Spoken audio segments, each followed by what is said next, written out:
Before we dive right into the Word of God, I just want to personally thank you for dropping by on our YouTube channel. This message was recorded during our weekly worship experience. So if you are in the area, visit us. We would love to worship with you in the flesh. I pray in Jesus' name that this message will become a fuel in the fire. So get your hearts ready. Ipinapanalangin ko sa Panginoon that God will divide this message into 1,000 different ways so that it will benefit your soul. Enjoy. Panginoon, we are ready to receive your word. We are ready to hear from you. Allow our hearts to be opened and our eyes to be awakened so that each and every one of us will receive a Rhema word that will bring transformation in our lives today. And I pray, i-ready niyo po ang aming mga puso, i-ready niyo po ang aming buhay so that each and every one of us will be able to walk worthy of that calling to which we have been called. We honor you. In Jesus' name we pray. Everybody shout, Amen. Ang ating po pag-uusapan ngayon ay pinamagatang kong, if you have the faith, God has the power. If you have the faith, God has the power. Put that in the chat. If you have the faith, God has the power. Sino po sa inyo may mga pananampalataya kayo sa Panginoon? Sino sa inyo nananampalataya kayo sa Panginoon? Hindi lang sa inyong kapatawaran, hindi lang sa inyong kaligtasan, kundi tayong lahat ay nananampalataya sa Panginoon that He's going to provide, He's going to heal, He's going to deliver, and He's going to cleanse. Lahat po tayo ay may pananampalataya sa ating Panginoon. At kung babasahin niyo po ang Biblia, especially the New Testament, mapapansin niyo mga kapatid, lalo na sa mga miracle ng ating Panginoong Yesus, parang napapansin ko na laging tinatrabaho ng ating Panginoong Yesus ang pananampalataya ng kanyang mga disipulo. Tingnan niyo po ito. Kung i-observe niyo po ang gospel, yung mga miracle ni Jesus at yung mga teaching ni Jesus is actually meant to strengthen our faith. Let me repeat. If you read carefully at mag-o-observe kayo ng mabuti, mapapansin ninyo na lahat ng mga milagro ni Jesus, lahat ng turo ni Jesus, ang objective ay palakasin yung ating mga pananampalataya. To the point, ang sabi ng ating Panginoon sa Matthew 17, kahit ikaw ay may pananampalatayang kasing liit lang ng butil ng mustasa, kaya mong i-command yung bundok to move from here to there because nothing shall be impossible with the Lord. Now, it sounds easy, maliit na mustasa, tapos kayang pagalawin ang mountain-sized problem. Parang andaling pakinggan. Pero kung titignan mo yung formula, lumalabas na kung meron kang pananampalataya, hindi sa liit nito, kundi sa authenticity ng pananampalataya, yung pananampalataya mo ay potent. Ibig sabihin, powerful. Ibig sabihin, kapag nanampalataya ka, ina-activate mo yung kapangyarihan ng ating Panginoon. Because yung kapangyarihan ng Panginoon, hindi nagbabago yon. He is always powerful. Na sabi uli ng scripture, kung meron kang pananampalatayang kasing liit lang ng mustasa, kaya niyang iurong at i-resolve yung problemang kasing laki ng bundok. Just think about what I just said. Liit lang ng pananampalataya mo, pero kaya niyang galawin yung bundok, yung problema na kasing laki ng bundok. Ibig sabihin, if you have the faith, God has the power. Kung meron ka lang pananampalataya sa Panginoon, ang guarantee ng Scripture, meron siyang kapangyarihan na tuparin ang lahat ng iyong mga ipinapanalangin.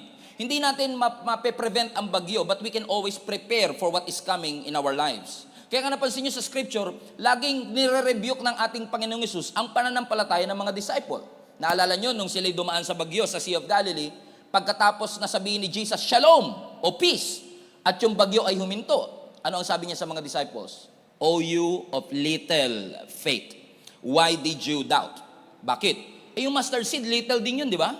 Bakit sabi ni Jesus Christ, yung little faith mo sa mustard seed, kaya makapagpagalaw ng bundok, pero yung little faith ng mga disciple, nire-rebuke ng Panginoon. Contradictory ba ito? Hindi ho, kasi yung little na sinasabi ng Panginoon dito, hindi niya sinasabing okay lang na maliit ang pananampalataya mo. Although sinasabi ng Scripture, kahit maliit ang pananampalataya mo, kaya niyang makapagpagalaw ng malaking bundok. Pero yung maliit na pananampalataya, kung ito'y itatanim mo, pwede itong lumago. So yun ang objective ng Panginoon. Ang gusto ng Panginoon na yung pananampalataya natin, although may kapangyarihan, but the more it grows, the more you see bigger miracles and breakthroughs na mangyayari sa inyong mga buhay. Hallelujah. Palapakan natin muli ang ating Panginoon. And today, Ang ating pag-uusapan is one of the most famous passages in all of the scripture in which na-preach ko na rin po ng maraming beses na. But I always ask the Lord, Lord, ano pa ba yung gusto mong ituro sa amin, especially in the area of our faith? Because lalo na po ang ating simbahan, we have exercised our faith, no? At napakabuti ng Panginoon. Amen? Just imagine, no? 2 years ago, in-exercise natin ang faith natin to have one of the biggest projects that we've had. 2 years later, amen, yung one service na may 400 people, ginawa ng Lord na 4 service na may tig for 400 people. So we have grown in 2 years from 500 people to 1,600. Look at the goodness of our God.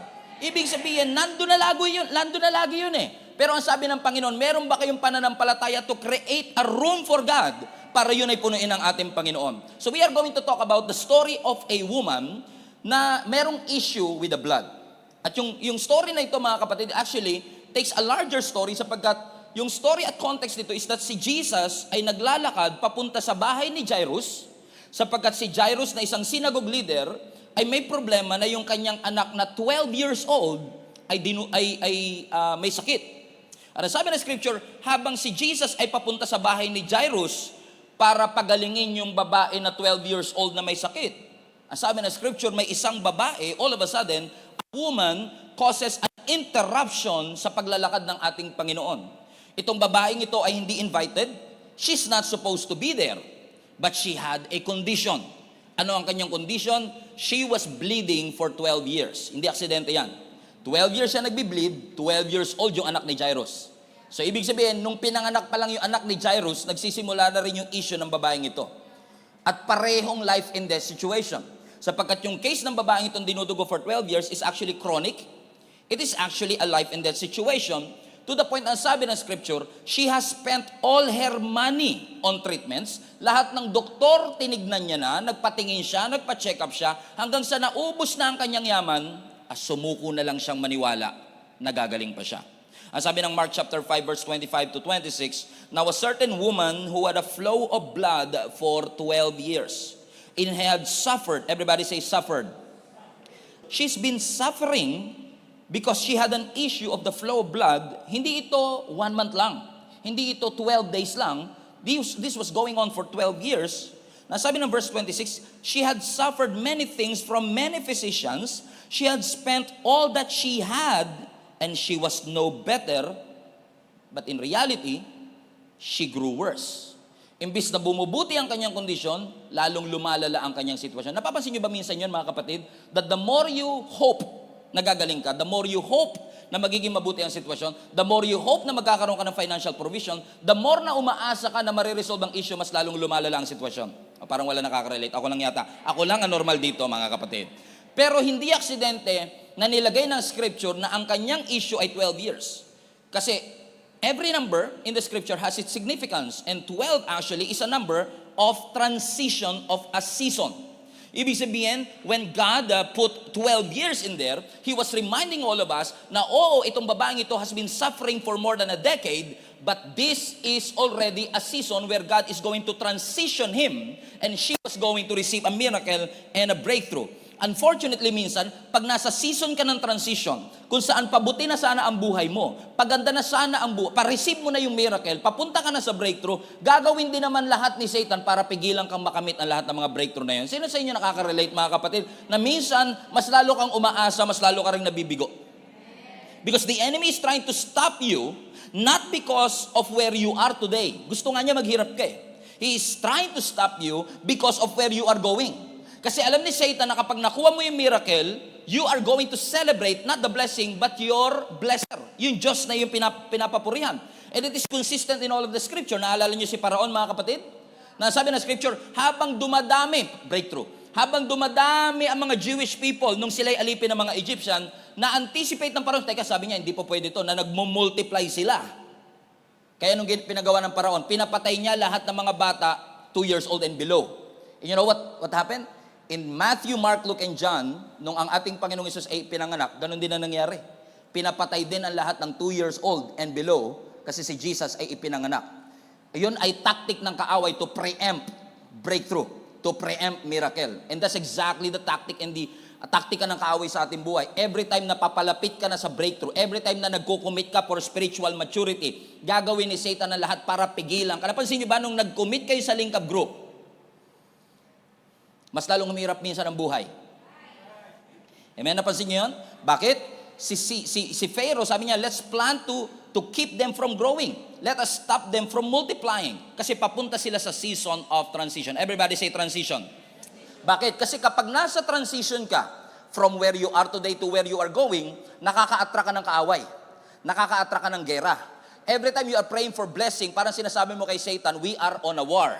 Nakikipaggera ako because I'm believing that God is going to provide all my needs. At kung ikaw ay nasa season of transition, di ko baka 2 tao lang na nasa season of transition, ang sinasabi ng Panginoon, huwag kang magkukwit, huwag kang mag-give up dahil humihirap ang sitwasyon. Mas lalo mong i-push, mas lalo ka manampalataya kasi alam natin that there is a breakthrough on the other side of this struggle. You are entering a season, a new season in your life. So here you go. 12 years of suffering. Obviously, we know the story. Papunta na ho siya sa season of transition. Pero napansin niyo ba na ang sabi uli ng verse 25, a certain woman had a flow of blood for 12 years. Walang pangalan itong babaeng ito. So nameless siya. She has no name. Ang alam lang natin, ito ay babae na dinudugo for 12 years. Hindi natin alam pangalan niya, pero alam natin yung issue niya. Napansin niyo ba minsan, pag yung issue mo, matagal mo na pinagdadaanan, nagiging identity mo na siya. Okay? Alimbawa, nag-i-struggle ka sa alcohol. Hindi ka nakilala sa pangalan, yung alcoholic yun. Ibig sabihin, kung ano yung struggle mo, yun lang ikinakabit na identity ng ibang tao sa iyo. So yung woman na ito ay nameless, hindi dahil hindi siya mahalaga sa Diyos. Let me repeat.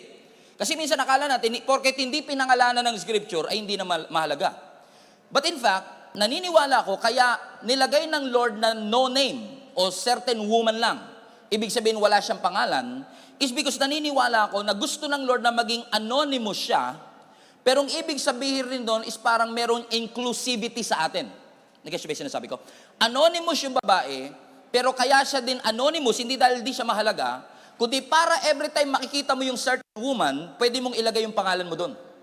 Kasi wala ka mang issue ng dugo, wala ka mang issue of blood, wala ka mang blood flow issue, pero lahat tayo may issue. Meron kang sa finances, pero meron kang issue sa health, pero meron kang issue sa iba't ibang mga bagay nito. At naniniwala ko, nilagay ng Lord na anonymous yun, hindi dahil hindi mahalaga yung pangalan ng babae, kundi para bawat isa sa atin na magbabasa at mag-aaral na ito, ay pwede nating sabihin, ako yung babae na yan. Ako yung babae na yan na nasa gitna ng circumstance kung saan nanghihingi ako sa Panginoon ng kagalingan at nanghihingi ako sa Panginoon ng breakthrough. She was going through a problem so long na mas kilala siya sa kanyang issue kaysa sa kanyang pangalan. Na yung kanyang identity is attached to her condition at yung kanyang identity is wrapped up with her crisis. She was so dressed up on the outside but really messed up on the inside. Nasabi ng last part ng verse 26, the doctors made it worse. Kahit na nagpa-check up siya sa iba't ibang mga doktor, mas lalong lumala ang kanyang sitwasyon. E naniniwala ako kaya lalong lumala ang kanyang sitwasyon. Ask me why. Naniniwala ako kaya lumala lalo ang kanyang sitwasyon. Is because nung una may pera pa siya. Pero nung uli siguro naubusan na siya ng pera. At alam niyo naman ang mechanics ng mundo, as long as may pera ka, the people will try to help you. Or for that matter, the doctors maybe at that time is trying to cure him. But the moment na nawala na siya, she had nothing to give, they cannot do anything more. Now, hindi ko sinasabing hindi matulungin ng mga doktor. Hindi ko rin sinasabing hindi matulungin ng ating mga kaibigan, pero hindi sila ang makakapag-resolve ng iyong issue. Amen? Kasi darating ang panahon na wala ka nang mabibigay sa kanila. Wala ka na may i-offer sa kanila. Pero Diyos lang ang kayang tumanggap sa iyo kahit wala kang kayang i-offer sa Panginoon. Amen? Nga lang minsan, tinatry nating i-pacify yung pain natin. Kasi lalo pag church people ka. Di ba? Parang lalo pag nasa church ka, hindi mo maamin na nasasaktan ka, hindi mo maamin ang sitwasyon mo, hindi mo maamin na may financial struggle ka, hindi mo maamin na sa bahay na nga lang, hindi maamin ng tatay mo na sumasakit ang balakang niya, hindi maamin ng iba na dumadaan ka sa mga circumstances. And unfortunately, we are pacifying yung pain natin at naghahanap tayo ng solusyon sa iba. Hindi naman masamang tumingin sa doktor, pero minsan kung sa doktor tayo nakadepende, nakadepende tayo sa ating edukasyon, sa ating finances, baka ma-miss natin yung breakthrough ng Panginoon. And apparently, pag lalo kang nakatingin sa mundo, it will make your pain even worse. Kapag lagi kang nakatingin sa mundo, it will leave you more broken. Napansin niyo ba? Pag sa mundo ka nakatingin, kung broken kang pumunta, mas lalo ka magiging broken. Kung may sakit ka, mas lalo ka magkakasakit, you will experience more pain than ever. But suffering is not God's will for your life. Let me repeat that again. Suffering is not God's will for your life. Alam ko na kailangan natin dumaan sa mga paghihirap, kailangan natin dumaan sa mga challenges, pero hindi yan ang iyong destiny. It's just a stage of life. Your destiny is not failure. Ang destiny mo hindi brokenness. Ang destiny mo hindi mag-quit. Ang destiny mo hindi pain. Failure is not your destiny. It's an event in your life. At dahil event lang siya, pwede mo mapagtagumpayan. Dahil event lang siya, hindi siya permanent. So kung natalo ka, you are not a permanent loser. Kung bumagsak ka, you are not a permanent failure. Si Job nga, di ba? Bumagsak ang lahat, nawala na. Naalala nyo last week? Yung diniscuss ko, God is good period about kay Job. Nawala sa kanya ang lahat. 10 anak niya nawala, wealth, health nawala. Tapos yung mga dapat sumusuporta sa kanya, yung asawa niya, yung mga kaibigan niya, siya pa ang sinisisi kung bakit nangyayari yun sa kanya. But when we suffer, naniniwala ako, yan ay inaalaw ng Diyos, pero hindi kalooban ng Panginoon sa ating buhay. At ang guarantee ng Scripture, katulad ng sinabi sa Ephesians 3 verse 20, God is able to do immeasurably above and beyond what you could think or imagine. Anong gusto ko sabihin? Anong gusto mo sabihin, Pastor? Ang gusto ko lang sabihin ganito, huwag kang mag-settle sa natural solution lang. Lagi mong pagkatiwalaan yung supernatural solution ng Diyos because God can exceed our expectation. God can exceed our imagination. Sabi ng NIV, immeasurably more. Ang sabi ng NLT, infinitely more. Ang sabi ng HSBC translation, above and beyond what you could think or imagine. Hallelujah. Palapakan natin muli ang Panginoon. So, nung pumunta siya sa ating Panginoong Jesus, she was the worst version of herself. Pero ang sabi ng verse 27, when she heard about Jesus, nung narinig niya ang ating Panginoon, she came behind Jesus Christ in the crowd and touched His garment. This is interesting. Ang sabi ng Scripture, nung narinig niya ang patungkol sa ating Panginoong Jesus, I don't know who is this for, pero maaring at that point, no, maraming humahawak sa ating Panginoong Jesus.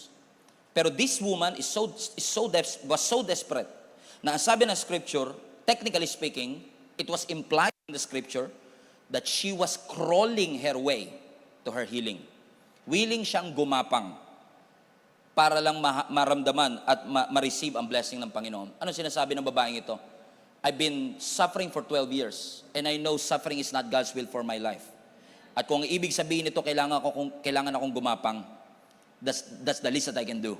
I'm willing to do it because I'm excited to experience the plans and the purpose that God has for my life. Dahil sa constant bleeding siguro, may mga taong lumalayo na sa kanya. In fact, sa Old Testament, kapag ikaw ay dinudugo, you were considered unclean. At kapag unclean ka, you have to be clean for at least 7 days bago ka ma-declare na clean ng mga priest. So, for the past 12 years, hindi huminto yung kanyang pagdurugo. At kung huminto man yun at that moment, kailangan niya pa magantay ng 1 week, magpa-check up sa priest para i-declare siyang clean. Bakit ko nasabi? Kasi sabi ng Scripture, she touched the garment of Jesus Christ. Hinawakan niya yung laylayan ng damit ng ating Panginoong Hesus, which is a no-no. Hindi mo pwedeng gawin yon. Oh no, hindi mo pwedeng gawin yon. Bakit? Kasi yung unclean, pag hinawakan yung mga clean, nagiging unclean. So technically speaking, dahil hinawakan ng babaeng ito ang damit ng ating Panginoong Hesus, by law, Jesus should be unclean. He should be dirty at this point. Pero yun ang kapangyarihan ng ating Panginoong Hesus. Sa natural law, pag hinawakan ng marumi ang malinis, yung malinis rumurumi. Pero kapag si Jesus ating hinawakan, ikaw na marumi, pag humawak kay Jesus na malinis, yung marumi pa lumilinis. Nagkakaroon ng reverse na blessing na nangyayari sa atin. Amen? And for many years, ang babaeng ito, walang mahawakan, walang malapitan. Amen? And probably yung paggapang niya, anonymous na anonymous. Kasi pag nakita siya, actually responsibility niyang sumigaw ng unclean, unclean. Responsibility niyang balaan ang lahat ng tao, huwag kayong lalapit sa akin. Pero siya mismo nag-initiate, lalapit ako sa Panginoon because this could be my only chance of healing. Amen? I've been isolated for so long. I've been outcast of the community for so long. Pero nung nandun na siya sa crowd, nag-blend siya sa crowd. At pag nasa crowd na siya, hindi na makita ang kanyang struggle. But on the inside, she's dying. On the inside, she's bleeding. On the inside, some of you are losing your faith. On the inside, some of you are broken and empty. On the inside, some of you are hurt and felt condemned. But God is saying, you are not alone. God is with us. In fact, the more weak you think you are, the more hurt you feel you are, yung hurt na yun, in fact, let me just say this to you, even your sin, yung weakness mo is exactly the reason why you should come to Jesus in the first place. Mas lalo ka dapat lumapit eh. Kasi kung marumi ka, ayaw mo pang lumapit sa Diyos, sino pa lalapitan mo makakapaglinis sa'yo? Si Tide? Gulat ka, no? Hindi ka malilinis doon. Malilinis niya ang damit mo, pero hindi niya malilinis ang puso mo. Kaya kailangan mo ang ating Panginoong Yesus. This is where God wants you to show up. Mas lalo kang magsimba. Mas lalo kang magbasa ng scripture sa mga panahong hindi mo na-feel. Na parang karapat-dapat ka. In the midst of your mess, in the midst of your struggle, in the midst of your pain and your suffering, because naniniwala ko, one touch from Jesus can literally change the course of your life.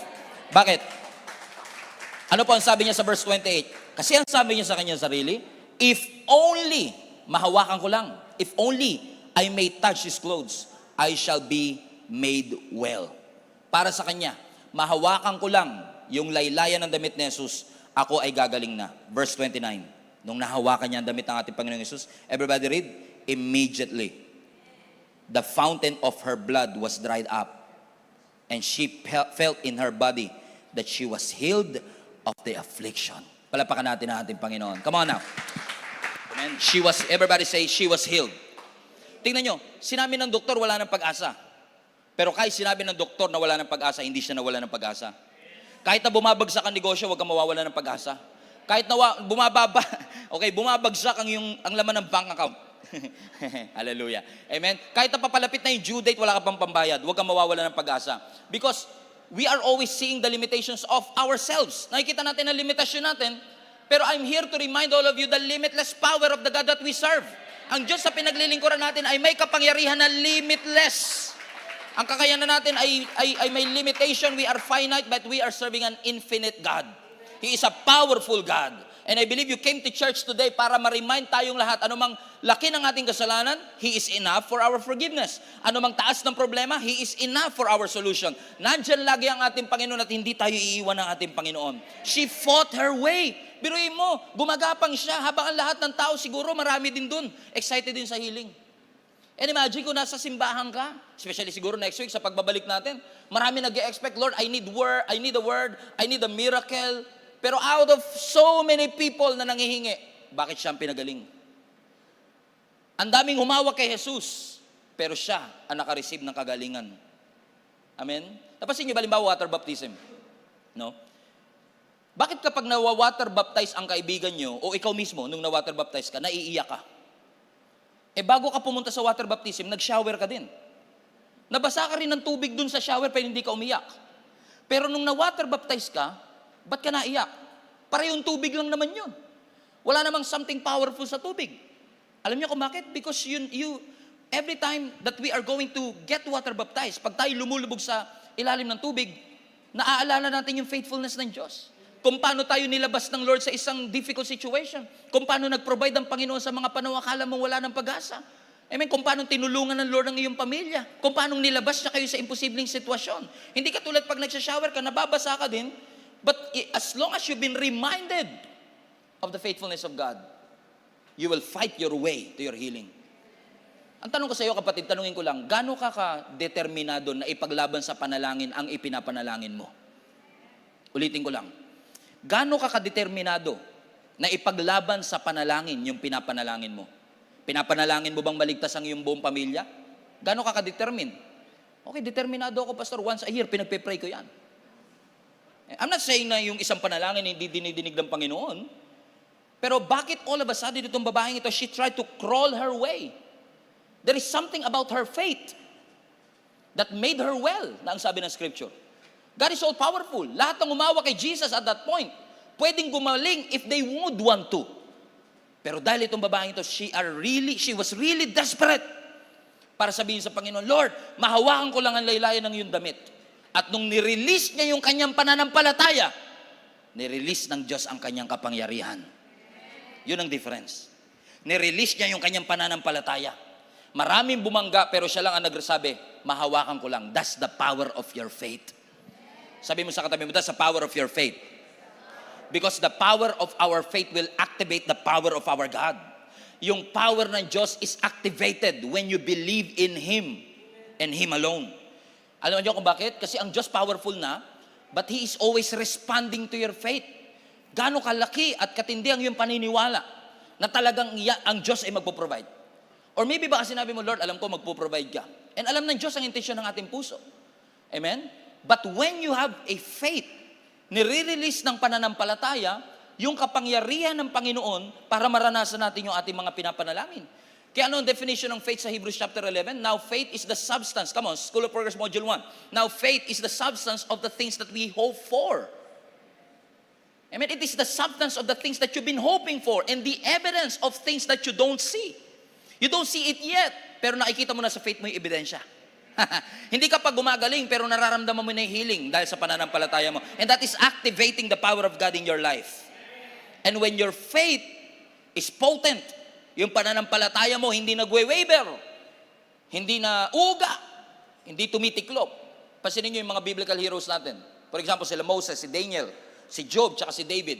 Ano sa tingin niyo, anong naaalala niyo kapag nababanggit ko yung Job? Daniel, Moses, David. Amen? Una, yung mga problemang pinagdaanan nila. But we don't just remember them for the trials that they faced. We remember them for how they faced the problem. Let me repeat. Si Job, alam natin may problema siya, tama? Pero hindi lang yung problemang pinagdaanan niya ang naaalala natin. Naaalala rin natin kung paano siya tumugon at nag-respond doon. Si Daniel, nung siya'y nasa lions den. Si Daniel, yan yung nasa lions den. Pero naaalala rin natin kung paano siyang nanampalataya na i-rescue siya ng Panginoon. So it's not just believing on a miracle. So don't just believe in a miracle. Believe for the miracle. Guess ba? Okay. Naniniwala ka bang ang Diyos ay nagpapagaling? Okay. Pero naniniwala ka bang ikaw ay papagalingin? That is believing for miracle. So hindi ka lang naniniwala na ang Diyos nagpapagaling, naniniwala kang ikaw ay papagaling. You are believing for it. You are believing for breakthrough. You are believing for change and transformation. Amen? Palapakan natin muli ang ating Panginoon. So come to the Lord. If you are broken, hurt, guilty, ashamed, and messed up, huwag kang magpapigil. Be desperate enough to touch the hem of His garment and receive the answer to your prayer. Nung paghawak niya sa damit ng ating Panginoong Hesus, sabi ng Luke chapter 8, wala kasi, yung dalawang passage kasi, nagtatalon-talon tayo because parehong may details yung Luke tsaka yung Mark. So let's jump to Luke chapter 8, yung continuation. Kasi sa Mark tapos na, tuloy natin sa Luke. Sa Luke chapter 8, ang sabi ni Jesus Christ, who touched me? So pagkahawak ng babaeng ito sa laylayan ng damit ni Jesus, ang sabi ni Jesus Christ, sinong humawak sa akin? Look at this. And everyone denied it. And Peter said, Master, this whole crowd, tingin si Peter talaga ang first honor sa disciple. Pag may recitation, si Peter talaga lagi sumasagot. Sino humawak? Habang lahat takot. Ako, sir. Sabi niya, this whole crowd is pressing up against you. But Jesus said, someone, watch this, deliberately touch me. That's the difference. Hindi lang basta humawak, sinadyang hawakan. She deliberately touched me for I felt the healing power gone out of me. At kahit na dinudugo ang babaeng ito for 12 years, sabi ng scripture, the moment na hinawakan niya ang laylayan ng damit ni Jesus, nakaranas siya ng kagalingan. It is illegal to touch somebody when you are unclean. Amen? But in the midst of all that, ang grace ng Lord is just effectuous. Masyadong effective. Nasabi ng scripture, nung hinawakan niya, kahit illegal yung paghawak, kahit hindi siya invited, kahit sumingit lang siya sa miracle ni Jairus, kahit masama ang loob ni Jairus sa kanya, kasi parang inantala niya yung pagpapala na para kay Jairus, yung healing dumating. God is showing us something, na ang Diyos will never be too busy para pakinggan ang ating mga panalangin. He's willing to touch you. Pansinin niyo, ang sabi ng scripture, hinawakan niya ang laylayan ng damit ni Jesus, which is bawal. Pero napansin niyo ba sa ating Panginoong Jesus, especially in the New Testament, kahit yung may ketong na unclean din, hinawakan ni Jesus Christ. No, I've been saying this over and over again, but let me ask you again a question. Si Jesus ba, tingin nyo talaga kailangan niya pang hawakan yung may ketong para gumaling? Hindi na kailangan. Sabihin niya lang, be clean. And he did it sa ibang leper. Pero there's one particular na may leper na hinawakan niya. Nasabi ng lalaking ito, Lord, if you are willing, I know you can make me clean. Jesus said, you are now clean. Pwede na yun eh. Pero ang sabi ng scripture, Jesus touched him, which is illegal. Illegal. Kasi kung hinawakan niya yung unclean, magiging unclean din siya. But there is something about Jesus na kapag hinawakan niya yung unclean magiging Mr. Clean. Magiging clean. Amen. Sabi mo sa katabi mo, gusto mo bang luminis? Amen. Amen. Wow. Kaya sabi ni Jesus, sino humawak sa akin? For somebody deliberately touched me and I felt it. Verse 47, and I will close with this. When the woman realized that she could not stay hidden. Pansinin nyo, deliberate siya sa paghawak sa garment ni Jesus Christ, pero wala rin siyang intensyon na maging public about it. Okay na siya na makuha ko lang yung miracle kahit di na ako mag-testify. Makuha ko lang yung miracle kahit di na ako makita ni Jesus. Basta importante sa akin, gumaling lang ako. Pero nung na-realize siya, hindi siya makapagtago. And probably sinamantala niya pa yung kabisihan ni Jesus Christ na nagmamadali si Jairus papunta sa kanyang anak. Sabi niya, naku, nagmamadali ito. Mabilisan lang. Pero huminto ang ating Panginoong Yesus. The God of the heavens and the earth. The God who spoke the universe into existence have stopped. Huminto para sa bleeding woman. And what made you think na ang Diyos ay hindi willing huminto at makinig sa iyong mga panalangin? And He had demonstrated the principle in the New Testament through this bleeding woman. So nung na-realize niya na hindi siya makapagtago, verse 47, when the woman realized that she could not stay hidden, she began to tremble and fell to his knees in front of him. The whole crowd heard her explain why she had touched him and that she had been immediately healed. Verse 48, daughter, your faith has made you well. Go in peace. Ano sinasabi ng ating Panginoon? Sabi ng scripture, nanginginig siya. She fell on her knees. She's trying to explain. She's trying to come up with an excuse para i-justify yung kanyang paggaling. Para sinasabi niya siguro, okay lang naman po siguro yun, di ba? She's just trying to explain na, humawak lang naman po ko, hindi naman po nakakaabala. Hindi naman po masyadong malakas yung diban ko. Pero ang sabi ng scripture, hinarap siya ng ating Panginoong Hesus sa gitna ng kanyang pag-i-explain na sabi sa kanya, huwag kang mag-alala anak, for your faith has made you well. Do you love Jesus, mga kapatid? Na pwede nang iwanan ni Jesus Christ, sabi niya, enjoy the blessing. Pwede nang gawin ni Jesus yun eh. Enjoy the miracle. Pero hindi, hinarap niya ang babaeng ito. Kasi alam ni Jesus Christ that Jesus was not just healing her of her physical sickness. She was healing her of her emotional damage and spiritual damage. Yun yung kagandahan sa ating Panginoon eh. Ang Diyos, kaya tayo hingi, Lord, pingin blessing. Kasi Lord, hindi lang basta bagsak ng blessing. May tuturo siya talaga eh. Kasi kung ang gusto lang ng Lord, pasayahin tayo ng pasayahin. Binigyan niya tayong tigi-tigisang clown, hindi angel. Hindi guardian angel ang bibigay niya sa'yo, guardian clown. Para lagi kang pasayahin. Pero ang gusto ng Lord, hindi ka lang sumaya. Ang gusto ng Lord, palaguin ang iyong pananampalataya. Ang gusto ng Lord, lumalim ang iyong relationship sa Kanya. Kaya nga kahit na pwede nang iwanan ni Jesus Christ ang babaeng ito, He assured her that it's her faith that activates the power of God. So ang sabi niya, go in peace. Now that word go in peace actually in the Greek is quite interesting kasi hindi ito basta magkaroon ka ng pananampalataya. Actually, ang Greek word dito is technically speaking, go into peace. So parang sinasabi ni Jesus Christ, enter into peace. You've been struggling for 12 years, but your faith has made you well. Now, finally, you can rest. You can enter into peace. Don't you love Jesus, mga kapatid? Lagi niya ipinapakita sa atin, He's always in control. Even yung peace natin sa puso, kontrolado ng Panginoon. Nung sinabi ng Lord, let there be light, hindi nagreklamong walang battery, walang fuse. There was light. Because God is sovereign and God is so powerful. Amen? Nung bumabagyo doon sa Sea of Galilee, nung kinuman niya, Shalom! Peace be still. 3 words sa English, 1 word sa Hebrew. Peace be still. Kahit na yung hangin ay bumubuga sa iba't ibang direksyon, Nung sinabi ng Panginoong, peace be still. Ano nasabi ng scripture? Huminto ang hangin. Huminto ang bagyo. Yung hangin na yan, mga kapatid, walang kapangyarihan ng tao na pigilan. Pasinin nyo, pag bumubuga ang hangin sa atin, hindi natin mapipigilan yan. Hindi natin, doon ka, pagod ako. Hindi mo papapalipat, pero ang Diyos, kontrolado niya kahit saan bubuga yung hangin. Hindi natin controlled ang nature, pero control ito ng ating Panginoon. We have no control over it. We have no control our circumstance sometimes. We have no control over our suffering sometimes. But God is able to do immeasurably above and beyond what you could think or imagine. Is it as if sinasabi ng Panginoon sa atin, even the winds and waves are listening to its Creator. So don't worry. Be still. Kahit na parang imposible ang sitwasyon, kahit palagay mo, parang walang pag-asa masolusyonan, impossible is where He starts. Minsan niya, aantayin pa talaga ng Lord na dumating yung 12 years bago kanya pagalingin.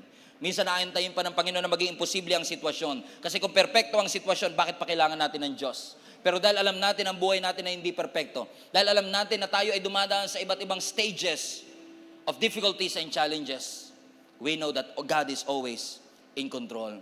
Sabi nga ng Jeremiah chapter 32, nothing is too difficult for your God. Walang mahirap sa Diyos. Sabihin mo nga sa katabi mo, walang mahirap sa Diyos. Amen? Si Abraham, kailangan niya mag-antay ng 75 years old siya bago manganak ang kanyang asawa. Mangako ang Panginoon sa kanya. 25 years niyang inantay. 100 years old na siya nung nanganak siya kay Isaac. Si Elizabeth was way beyond childbearing years. Inantay pa ng Lord. Pero kaya inaalaw ito ng Panginoon para kapag dumating yung healing, yung paghinto ng dugo, yung promotion, yung breakthrough at yung blessing, we will not take credit for it. Alam natin, Diyos ang may gawa nito. Because miracle is what God does. It is God's specialty for you.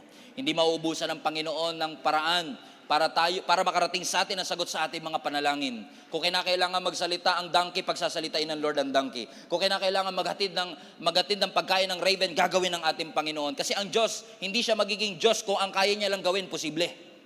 Kaya Diyos ang Diyos kasi kahit imposible, kayang gawin ng ating Panginoon. So wag mo i-allow na yung mga delay at detour, mga disappointment sa buhay mo will cause you to give up on your faith on your God. Crawl your way to your healing. Amen? Manampalataya ka that God is going to restore that relationship. That God is going to restore that financial difficulty. That God is going to answer your prayers. Help is on the way. Help is coming. Jesus is here. When she heard about Jesus, and I believe with all my heart, you are hearing the word of God today in your hearts. What are you going to do with it? Mahihiya ka ba? O katulad ka ng babaeng ito, desperate enough to crawl. Sabihin niya, gagawin ko ang lahat for this healing. If you have the faith, God has the power. Even death is not a dead end to your God. Kahit kamatayan, hindi dead end sa Panginoon. And I want to encourage all of you today, Global Family, continue to put your faith in Jesus Christ. Continue to believe that nothing is impossible with the Lord. Continue to believe that nothing is too difficult for the Lord. Your God has the power to override lahat ng diagnosis ng doktor. He can override yung kakulangan.